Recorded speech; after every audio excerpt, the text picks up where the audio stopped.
Eh bien, à toi la Allez, parole, Eric. ok, c'est parti. Écoutez, bonjour à tous, bonjour à toutes. Bienvenue à ce premier webinaire 2022 d'Alliance du bâtiment. Alors aujourd'hui, on va parler du dossier des ouvrages exécutés au format numérique et on va être trois coprésentateurs, donc Thierry, Eric et Didier. Si vous voulez en savoir plus sur nous, vous pouvez aller voir sur nos sites internet ou sur LinkedIn. Donc en termes d'agenda, on va remettre le DOE dans son contexte, le dossier des ouvrages exécutés. On parlera du processus SICO et on vous fera une présentation d'un mode opérationnel. Et puis ensuite, on ouvrira le débat sur les questions-réponses. Voilà. Donc, en termes de contexte, je suppose que vous avez tous dans votre vie, vous êtes tous dit un jour, mince, j'ai perdu telle notice technique de tel équipement, ou pour un maître d'ouvrage, j'ai perdu un plan, etc. Où est-ce qu'il est? Donc, le DE, il s'inscrit au niveau du cycle de vie d'un bâtiment au moment où on exploite le bâtiment. Sachant que un bâtiment, avant d'être exploité, il a été conçu par des architectes, des bureaux d'études, il a été construit, il est ensuite exploité avant un jour effectivement d'être éventuellement déconstruit, enfin détruit pour en faire autre chose. Et donc aujourd'hui, tout le sujet va être de se dire, quand on est exploitant et qu'on gère un bâtiment, qu'il soit tertiaire ou industriel, on va avoir un certain nombre de documents papier ou de documents informatiques qui vont constituer effectivement ce dossier des ouvrages exécutés. Et si on fait un petit peu d'historique au niveau du DE, on pourra tous partager le constat qu'ils ne sont pas forcément fiables. Pourquoi? Parce qu'historiquement, les DE avaient été édités sous format papier. Et au fil de l'exploitation d'un bâtiment, il pouvait être soit perdu, soit attaché avec des tasses de café.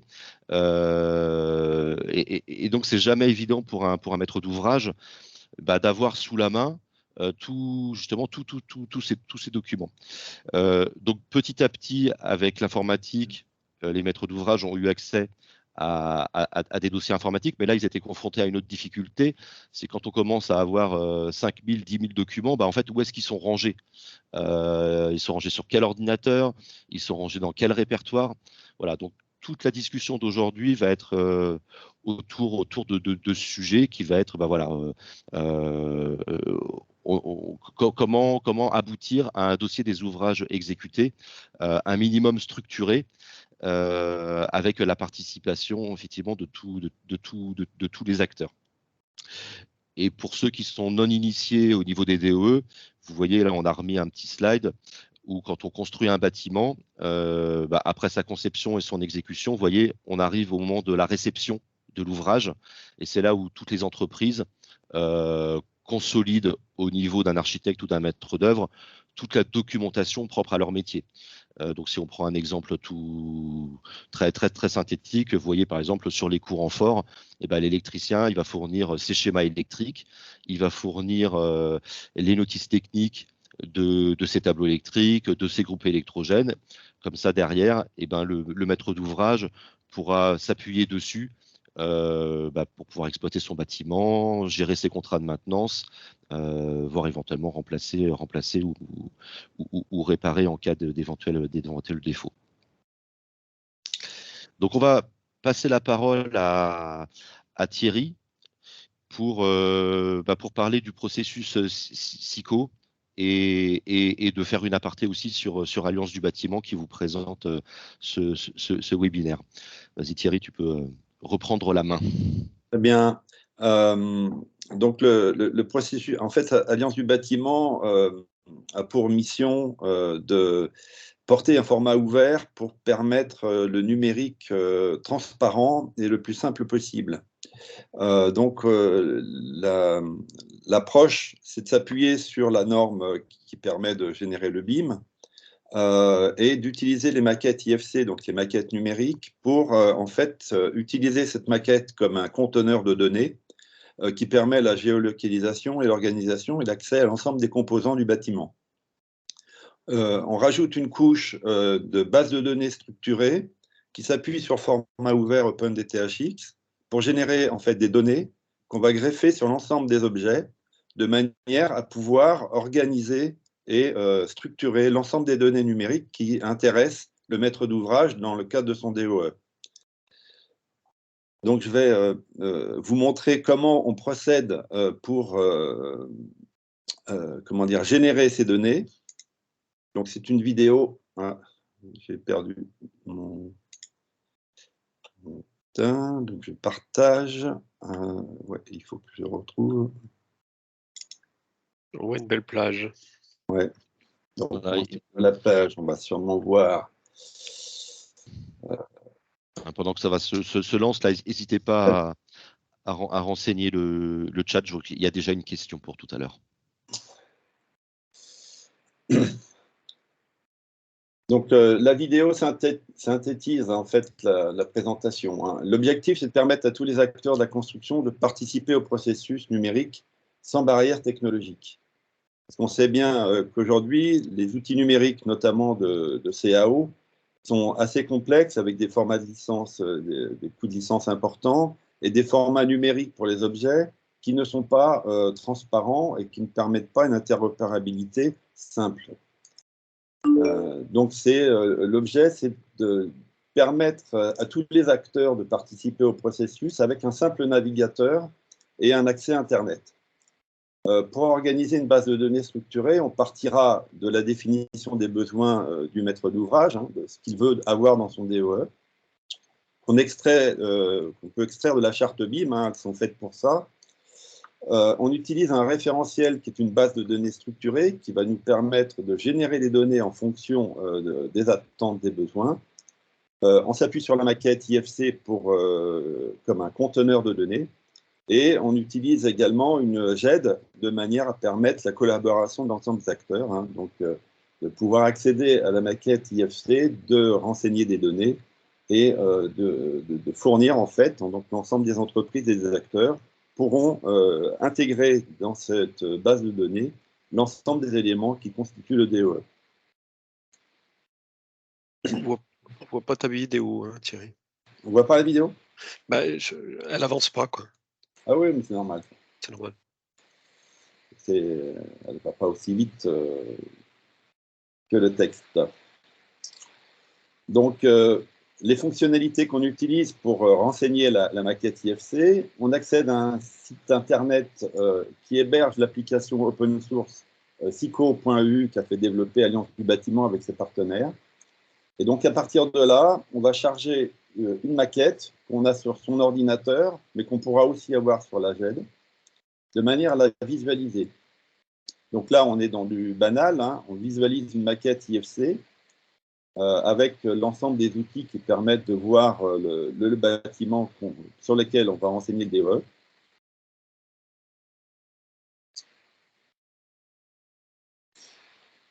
Donc, on peut voir les objets et donc la vidéo montre l'outil qu'on utilise.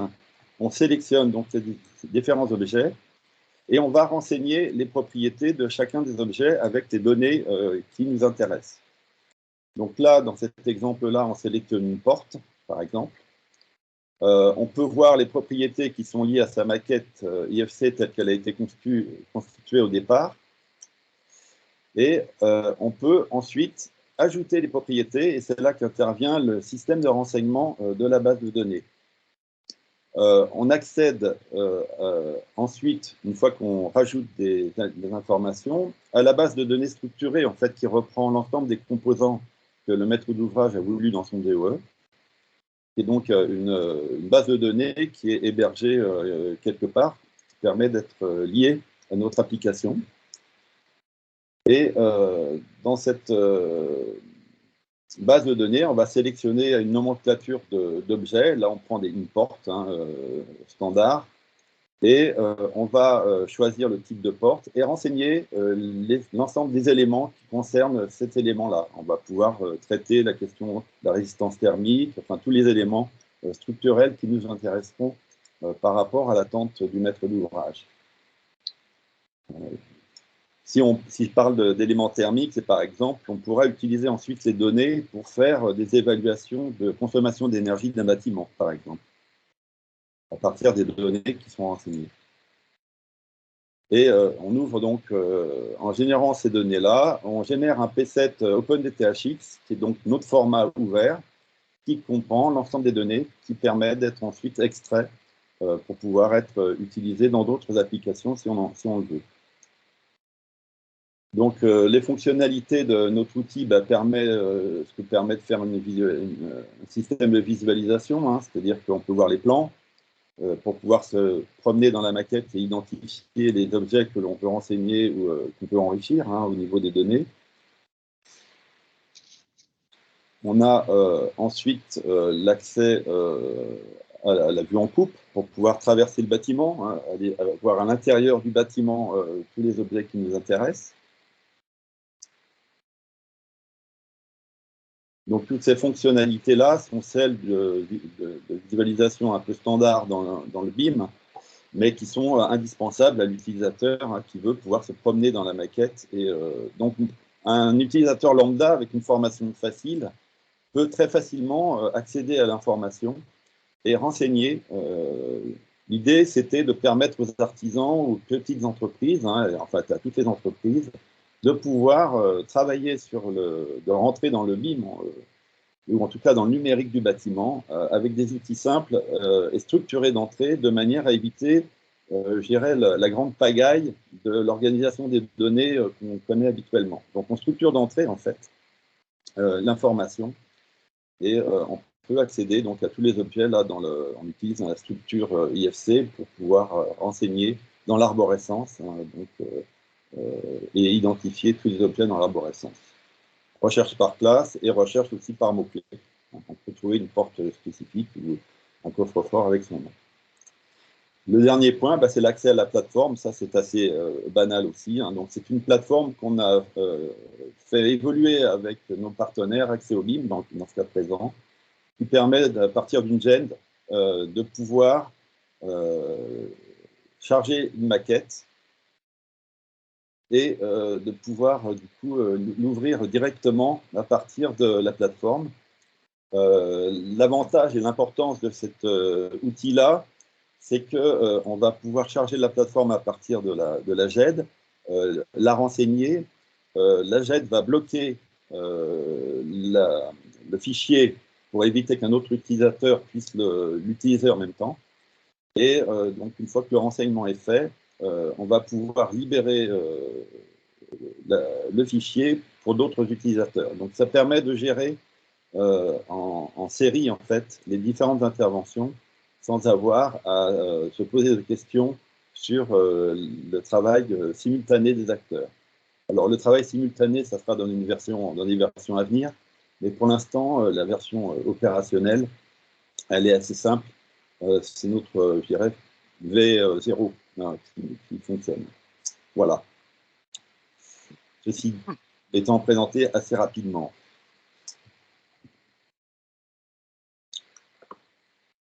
Et peut-être, Eric, tu très bien, reprends. très bien, Thierry. Voilà. Donc, je remets un fond d'écran pour que ça soit plus convivial. Je vous propose de passer du coup aux quelques questions-réponses que vous avez les uns et les autres posées. Alors,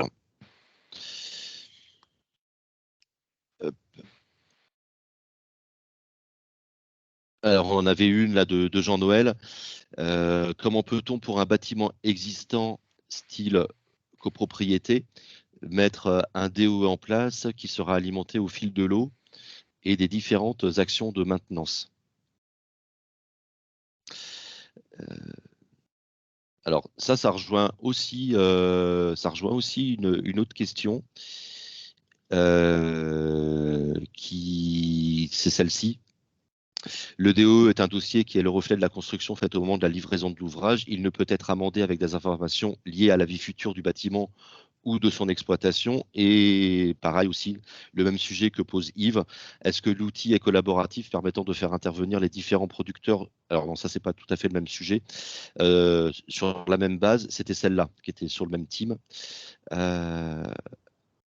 Attendez. On va peut-être répondre Non, on va reprendre au fur et à mesure.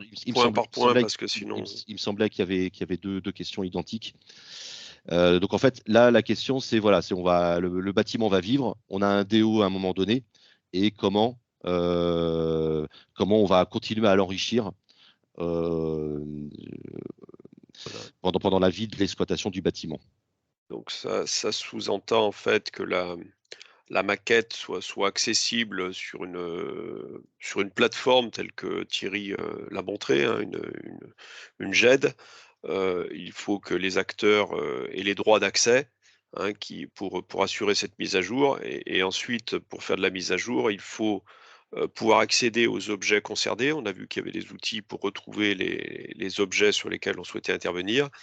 Et il faut faire apparaître les formulaires pertinents qui permettent de renseigner les objets. Et là, il s'agit d'utiliser le référentiel, on va dire, qui sera plutôt piloté par le maître d'ouvrage, puisque c'est lui qui est demandeur d'un certain type d'information. Et il donne accès éventuellement aux entreprises qui vont intervenir dans une opération de maintenance pour venir faire la mise à jour de l'objet sur lequel ils interviennent, conformément au formulaire qui leur est mis à disposition. Et là, on parle bien de mise à jour de la base documentaire et pas de planification des actions de maintenance. Ça, c'est un autre sujet, c'est un autre métier, quoi. Alors, on peut faire après, toute information est modélisable. Un objet est un jeu de propriétés, et on peut tout à fait avoir des propriétés qui concernent des éléments temporels, hein, des dates d'intervention, des dates de révision, des durées de vie, et ça reste une base de données. Après, il faut développer l'applicatif ou utiliser un applicatif existant qui utilise ces données pour faire, par exemple, de la planification d'intervention. On est dans la donnée et on dissocie bien la donnée du traitement de la donnée. Et à chaque traitement correspond en fait une application. Et la force du système, c'est de dissocier justement données et applications pour passer d'une logique data-centrique à une logique d'une logique appli-centrique à une logique data-centrique. C'est-à-dire que la donnée est interopérable avec toutes les applications qui vont pouvoir l'utiliser. Ce qui évite la ressaisie d'informations, ce qui facilite le travail, la continuité numérique et le travail collaboratif. Ok, Jean-Noël, est-ce qu'on a répondu à ta question? Je vais regarder dans le chat si tu dis oui. Ok, très bien. Ensuite, deuxième question de Dominique. Le DE est un dossier qui est le reflet de la construction faite au moment de la livraison de l'ouvrage. Il ne peut être amendé avec des informations liées à la vie future du bâtiment ou de son exploitation. Oui, alors ça c'est évident, hein, c'est la définition du DE, hein, évidemment. Rien n'interdit sur notre base de données d'avoir la version 1 du DE. Et puis, on a vu que dans la GED, on avait une incrémentation des différentes versions. Et on peut utiliser donc le même fichier en évolution, en renseignant au fur et à mesure de la vie du bâtiment. Et si on veut le DE intégral de l'origine, on revient à la version 1, c'est pas un problème, quoi. Mais je suis d'accord sur le terme que, effectivement, le DE n'est pas un document qui est évolutif dans la vie ça, c'est un problème de sémantique et de clarification au niveau des concepts, hein. Mais du point de vue informatique, c'est pas un souci. Ok, Dominique, est-ce que notre réponse te convient? On va attendre ta réponse dans le chat. Ok. Ensuite, Yves nous demande, est-ce que l'outil est collaboratif?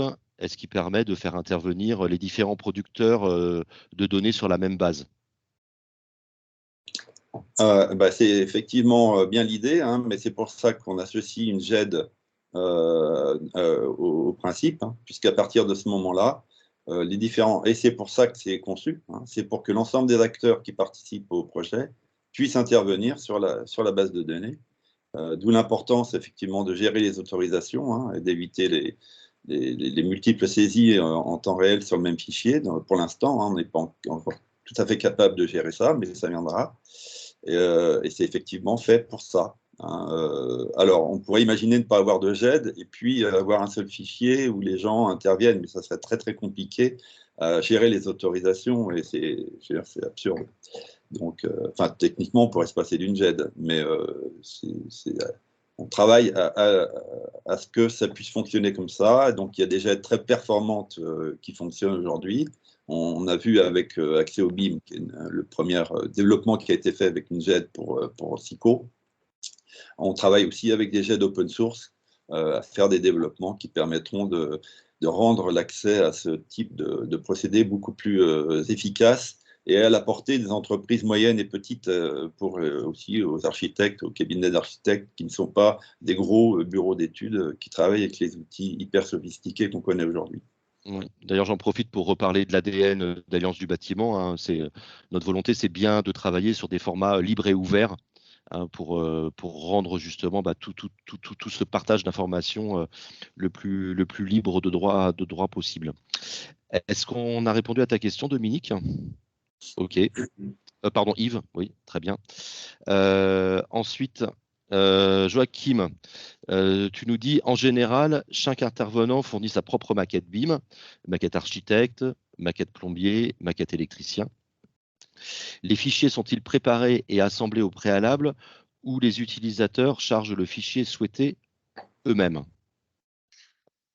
Alors là, je veux bien répondre. On est aujourd'hui sur le cas d'usage de la production du dossier des ouvrages exécutés et le besoin, finalement, c'est de répondre aux besoins d'exploitation du maître d'ouvrage. Donc, il y aura une maquette, je dirais, un petit peu de référence qui permettra de gérer l'ensemble des objets que le maître d'ouvrage souhaite suivre, en particulier pendant la phase d'exploitation. Donc, en principe, cette maquette devrait être mise en ligne conformément à la charte du maître d'ouvrage, et c'est un acteur en particulier qui devrait créer ce container de données au format IFC pour ensuite le remplir, si je puis dire, de données permettant de définir les différents objets. Et c'est dans ce renseignement que l'approche est collaborative, où finalement les acteurs vont venir renseigner les objets dont ils ont en quelque sorte la responsabilité. Oui. Et donc Didier, pour aller plus loin, ça veut dire que la maquette architecturale IFC, elle provient effectivement d'un modèle 3D avec les porteurs, les murs non porteurs, les ouvrants, portes, fenêtres, etc. L'électricien, pour pouvoir en renseigner les données, par exemple, d'un câble ou d'un tableau électrique, sur la maquette IFC, qu'est-ce qu'il va y avoir besoin d'avoir comme information à minima graphique, même Ben, très sommaire? Ça, ça va être défini justement avec le maître d'ouvrage. Est-ce qu'il souhaite avoir, par exemple, la représentation géométrique des câbles? Oui, non. Si c'est le cas, ben, il faudra effectivement dessiner les câbles.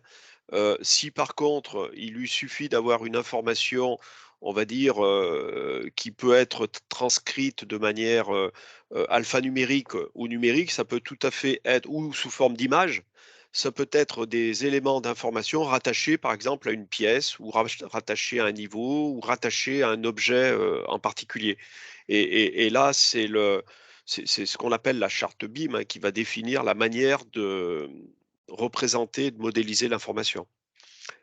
D'accord, donc pour des Mais soucis le niveau économiques. de détail géométrique va être défini en fonction des besoins, on va dire, du maître d'ouvrage pour l'exploitation de son dossier des ouvrages exécutés.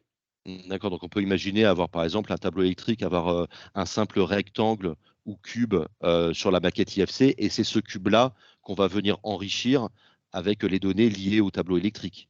C'est C'est comme ça. ça qu'il faut le Ce comprendre. sera un container de données, tout à fait. En D'ac fait, on géolocalise l'information, hein, tout simplement.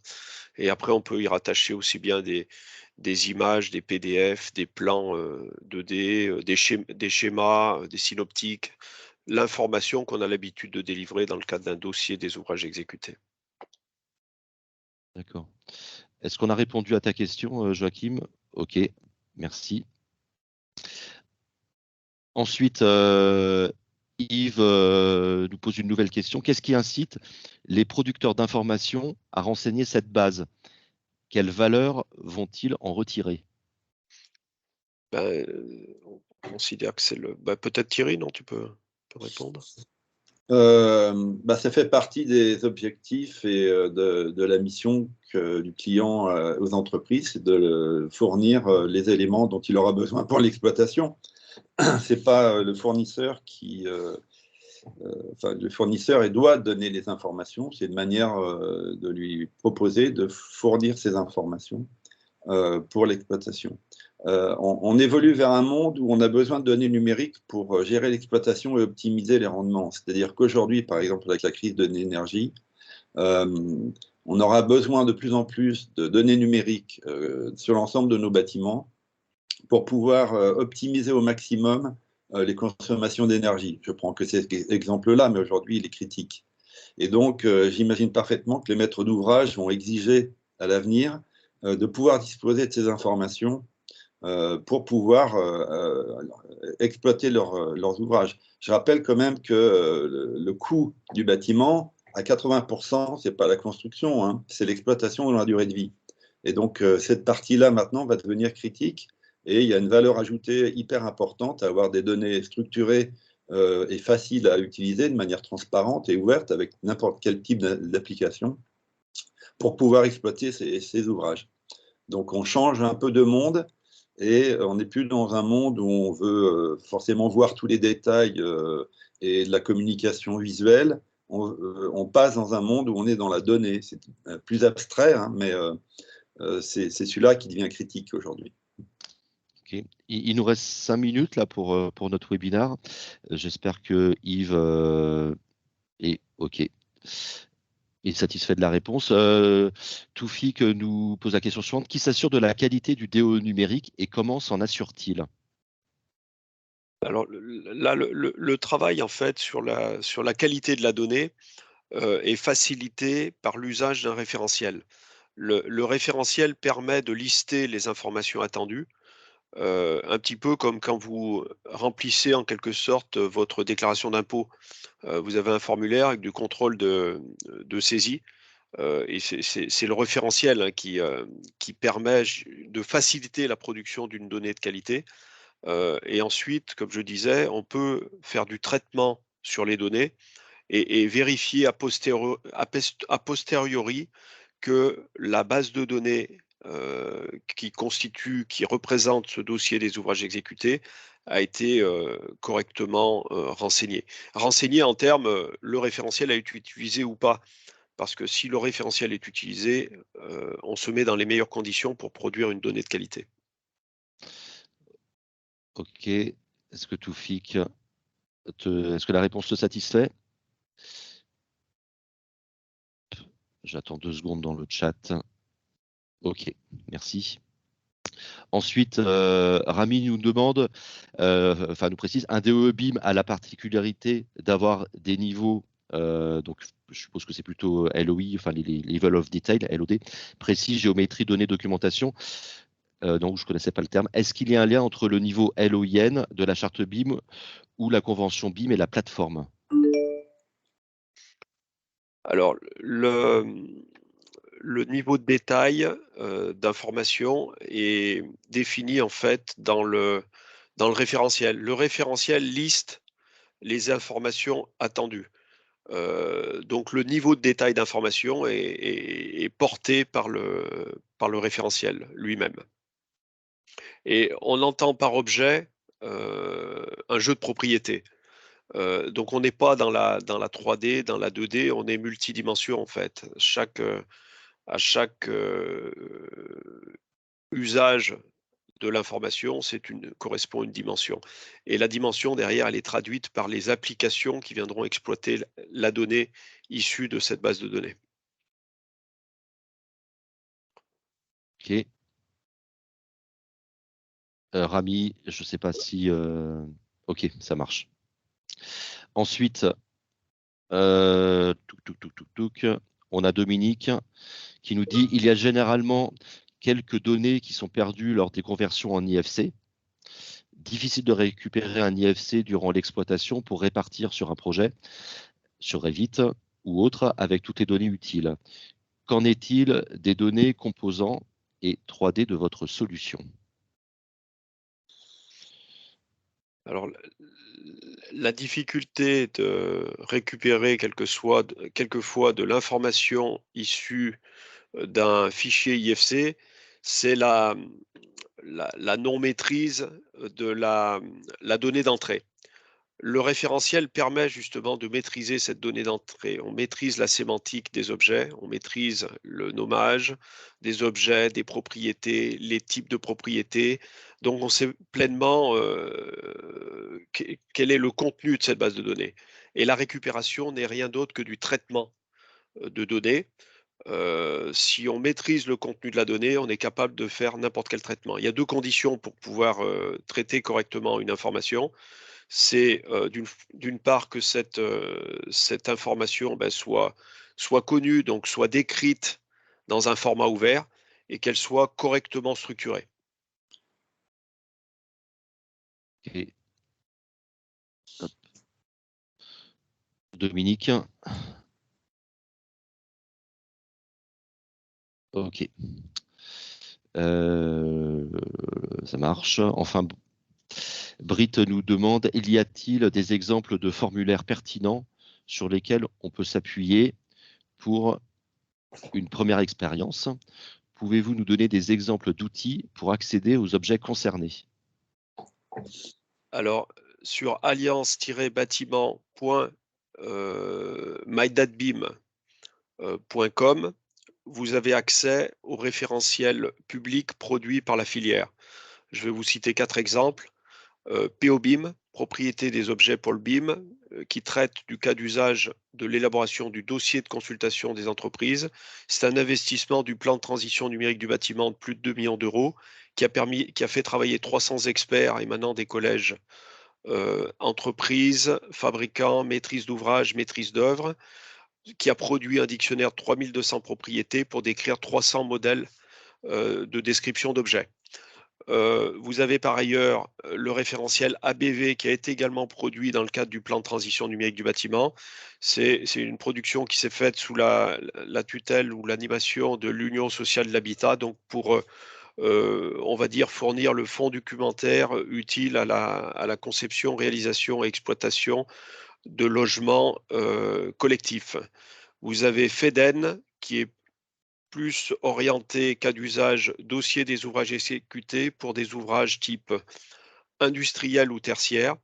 Et vous avez PCBIM qui a été développé dans le cadre du plan BIM 2022, qui est un référentiel permettant de produire des maquettes numériques qui contiennent toutes les informations utiles aux autorisations d'urbanisme, permis de construire, demande de travaux, permis d'aménagement. Voilà les référentiels, on va dire, publics, ouverts, accessibles gratuitement à partir de SICO, mais ces référentiels sont également utilisables dans des outils tels que Revit, Archicad, FBIM et d'autres applications pour lesquelles vous pourrez trouver une liste dans la liste des plugins sur le site datbeam.com, dans la partie réservée à cet effet. Très bien. Et puis, si tu peux nous redonner dans le chat, Didier, le lien vers Alliance-Bâtiment, là, le premier lien dont tu nous parlais. Comme ça, les gens pourront le copier de leur côté. Est-ce qu'on a répondu à ta question, Britt?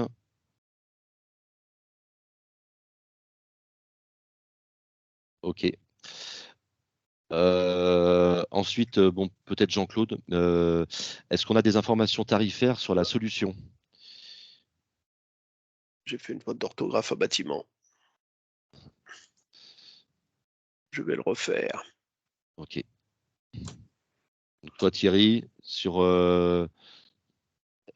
voilà, sur les informations tarifaires sur la solution. Ah bah, la solution SICO, elle est non seulement gratuite, hébergée par Alliance du bâtiment, mais elle est diffusée en open source, ce qui veut dire que vous pouvez accéder aux sources et ensuite personnaliser le cœur technologique en fonction de vos propres cas d'usage.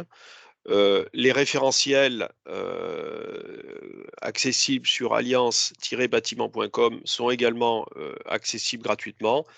Et ensuite, ce qui peut être réalisé, ce sont des référentiels spécifiques dédiés à des cas d'usage particuliers pour des opérateurs en particulier. Et à ce moment-là, c'est la solution MyDatBeam qui pourra être personnalisée en tant que référentiel, ainsi que, bien entendu, SICO. Donc, comme on a alliance-bâtiment.sico.eu, il y a aussi vbmc.sico.eu.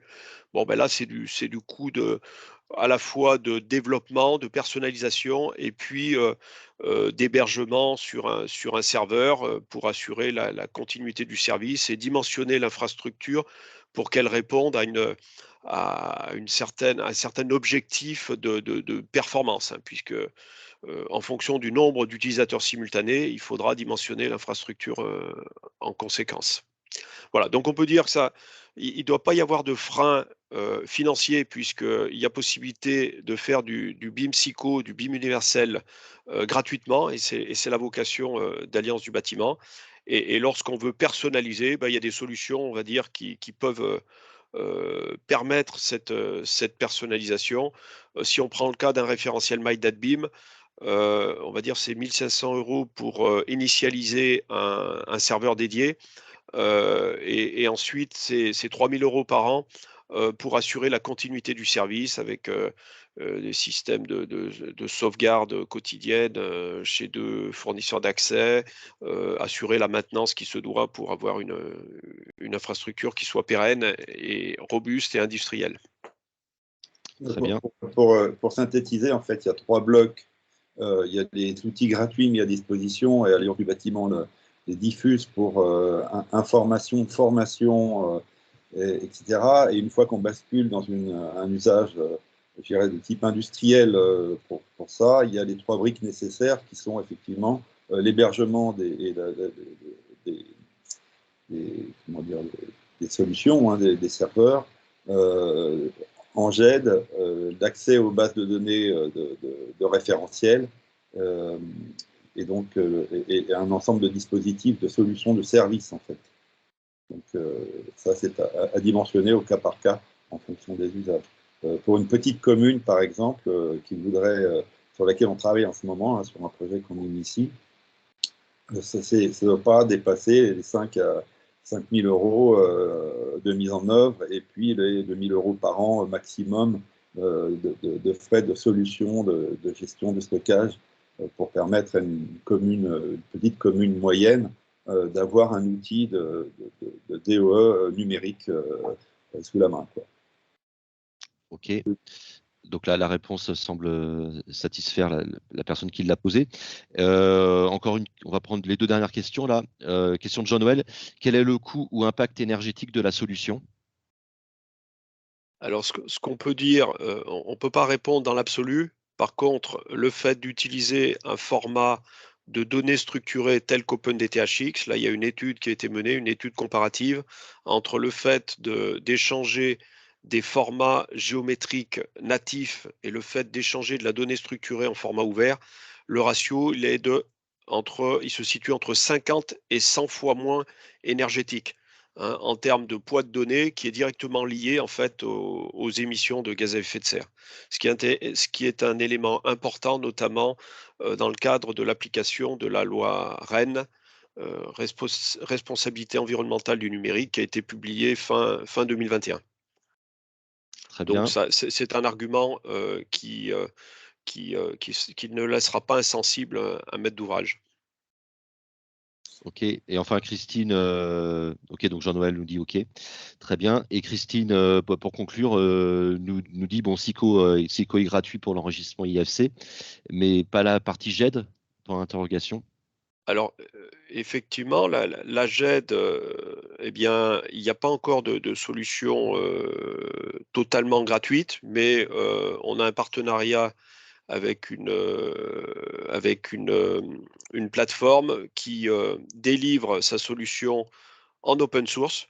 Donc très prochainement, il y aura une solution de type SICO, en fait, de démonstration avec un coût relativement accessible en mode SaaS et avec la possibilité de pouvoir installer cette GED couplée à SICO dans sa propre infrastructure technologique.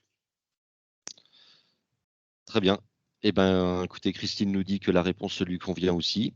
Je vous propose de clôturer les échanges de questions-réponses et de vous parler du coup des prochains webinaires d'Alliance du bâtiment. On en sortira un tous les 2 mois. Le prochain, ça sera sur le sujet du décret BACS, sur Building Automation et Control System. Il y en aura un 3e sur les bases de données structurées numériques du bâtiment avec l'IFC comme support, donc on ira aussi un petit peu plus loin qu'aujourd'hui. Et enfin, on parlera comment aller du DO numérique, dont on a évoqué aujourd'hui le contexte, au carnet d'information du logement, et donc du décret 2023. Voilà, écoutez, merci. Je peux rajouter, puisque je fais aussi la promotion d'Alliance du bâtiment, que l'association est ouverte aux individus, aux entreprises et puis aux collectivités et donc aux organismes professionnels, et que l'adhésion individuelle est à 10 €. Donc, pour soutenir notre action et puis rester informé au fil de l'eau de nos avancées, n'hésitez pas, vous pouvez vous abonner en ligne. Il y a un formulaire sur le site Alliance du bâtiment. Voilà. Alliance-bâtiment.org. Voilà, on vous espère nombreux à nous rejoindre et puis à venir participer au prochain webinaire. Voilà. On conclut. Voilà, et puis on ne manquera pas de vous faire parvenir le support et le lien vers le replay si vous souhaitez le diffuser plus largement. Merci pour votre écoute et puis au plaisir. Voilà. Merci Thierry, merci Didier. Merci, voilà. Au revoir à tous. Merci à tous. Avec Allez, plaisir. Au revoir. bonne journée. Merci beaucoup. Bonne journée. Au revoir. Merci, au revoir. Au revoir. Merci.